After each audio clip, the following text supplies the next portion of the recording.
Hello and welcome to Firearm Freedom.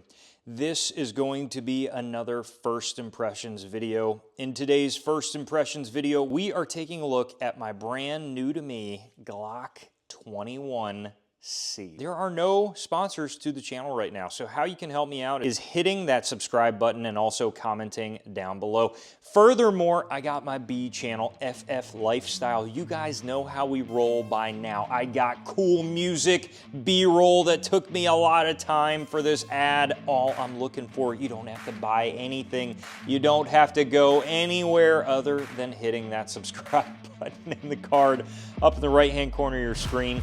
I'm sitting at about 500 subs right now, and I'm trying to get to 1,000. I have mountain biking content, fitness, adventure vlogs, skateboarding, longboarding, a little bit of everything.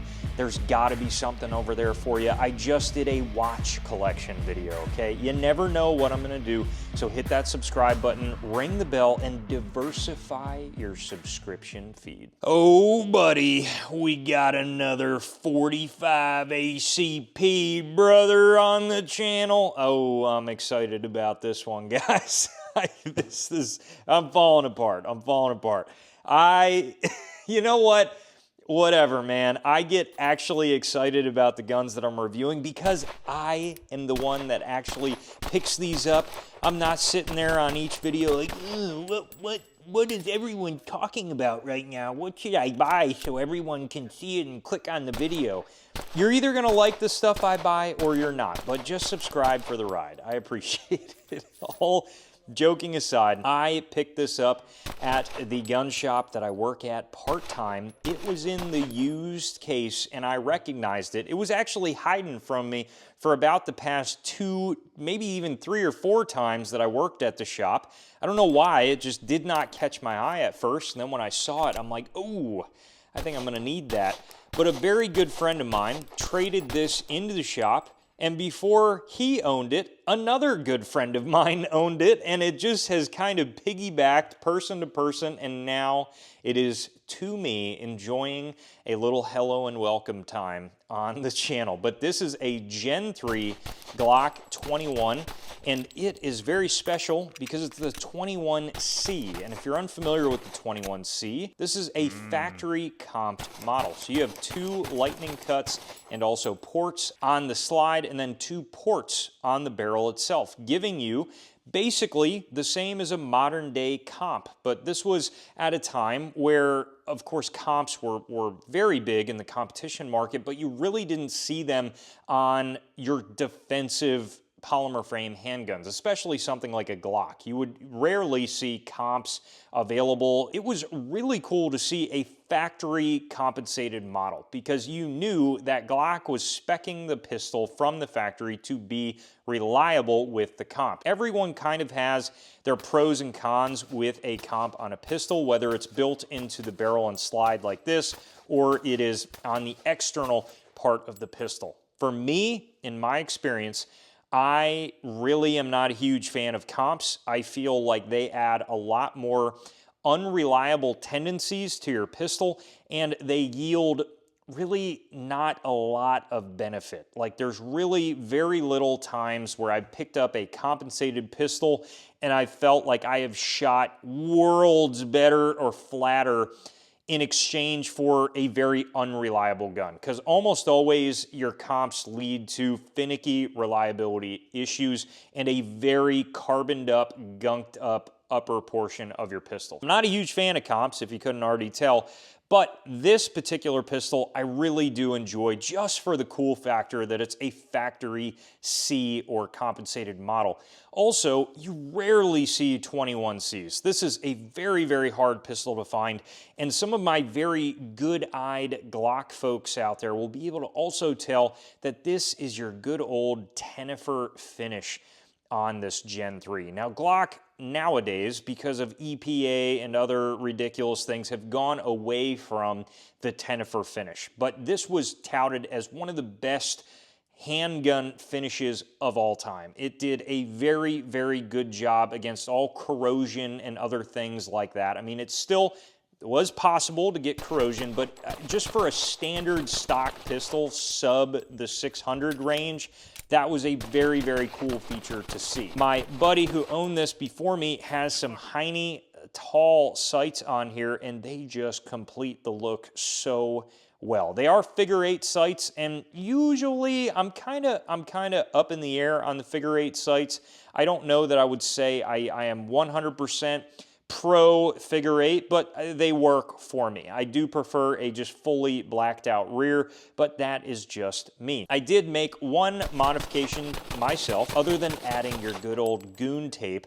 I did switch out the slide stop / release for a 21 sized extended slide stop. The factory slide stop that's on the pistol is fine. It on any other Gen 3 Glock is not a problem for me, but on these 21s with the non-SF frame, so it is your big boy frame, that standard factory slide release is very, very hard to get to, and it almost feels as if the release is bent like into the slide. So in order to, like in doing some dry fire at the house, I am like, to no exaggeration, putting like my nail on the slide release to finally get that sucker to drop down. I probably have just started to slingshot the pistol to reload it rather than use the slide release. So I wanted to actually switch it out. Now, in dry fire, that extended slide release was excellent, but there's a reason why I'm not a huge fan of these, and I try to avoid them if I can on the pistol. It's a double-edged sword. Yes, it's really easy to get to now, but the downside is almost always you end up lightly riding that slide release. And in my case, I actually induced 3 malfunctions in this pistol, all failures to feed, because when I was gripping it with my hand, I lightly pushed up that extended slide release, and it actually locked the pistol, lightly locked the pistol to the rear. Now a quick tap and a rack, and I'm back in action. And this did not happen at all with gloves on. And the reason why it did not happen with gloves on is because I was holding that slide stop down easily with the gloves. There was just extra material to ensure that it wasn't kind of sneaking its way up there to that slide locking latch on the pistol. So it is what it is. I'm not really too worried about it. I'm definitely going to keep that there. The malfunctions were not of the pistol, although at first when I got that, I'm like, uh-oh, is it the pistol? But no, it is not the pistol at all. It's just me riding that slide release. So I have the original one. If it becomes that big of a major problem, I will of course switch it out. But as of right now, not a big deal. Now the Gen 3 mag release, again, not great. I mean, it's the tiny one, a little bit hard to get to. You got to kind of rotate the pistol. And there were a few times where, man, I was doing a poor job getting this sucker into the mag well and working the way that it should on the reload. I was just kind of fumbling it a good bit. But as far as how the pistol shot, man, it shot good. It was a great shooting pistol. The 21 is probably one of my favorite Glocks, I will say. They recoil like a 9mm, and they are a great shooting pistol. The compensating ports added a fun little aspect to it. This is a fast gun with those compensating ports, man. You can get this thing rolling. There were some times I was double tapping a few out there, and I'm like, whoof. That was a little too quick. So it was a very fast pistol. And then also the trigger on this model, so good. A little bit of take up there, but not bad. Distinct wall, little bit of creep, and then your brake. Crisp brake, let's feel that reset. Not bad, not bad. Brake again. You gotta be in person feeling this trigger, but it is a very good Glock trigger. And from everything that I have understood on this pistol with previous owners that I know, no internal connectors or anything like that have gotten switched out. So that is just the factory trigger, very well broken in over the years. I know what a lot of you are wondering, or maybe not any of you are wondering, but you know, I'm going to answer it for you anyways. I had my TRP operator out at the range with me with this pistol, and I was genuinely looking at this gun, and I'm gonna have to go to the confessional over this one. I was considering, just for a second, I swear it was just a thought, should I carry? I'm gonna push it too far with these jokes one day. Should I carry the Glock 21C over my beloved, my TRP operator. And my friends, I picked up my TRP after this. Drum roll, please. Are you ready? The answer is no. I would never switch to this over my TRP. Come on, dude. What are you talking about? But it is a great shooting pistol. I love this gun. I will never get rid of this gun.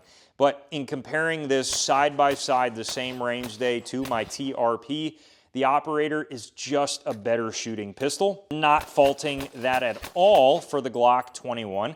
This is a roughly 500 area pistol, whereas the TRP is almost 2,000. So completely different wheelhouse and a different platform overall, but for a polymer frame 45 ACP, I would say this would have to be a runner-up to the TRP. I own so many other polymer framed 45 ACPs, and this is one of the best shooting ones that I own aside from my TRP. It truly is an incredible, incredible pistol, and I love those compensating ports. It's very rare to find a Glock that still gives you that, like, oh, that's cool. It looks a little different. Like, you never see that with a Glock anymore. Almost always, I am unfazed by a Glock in the case, but this one just, it reached out and grabbed my hand as I walked by and was like, buy me, you know? And that's, I had to listen to it. So that is why I have this on the channel for review. That is going to wrap up this first impressions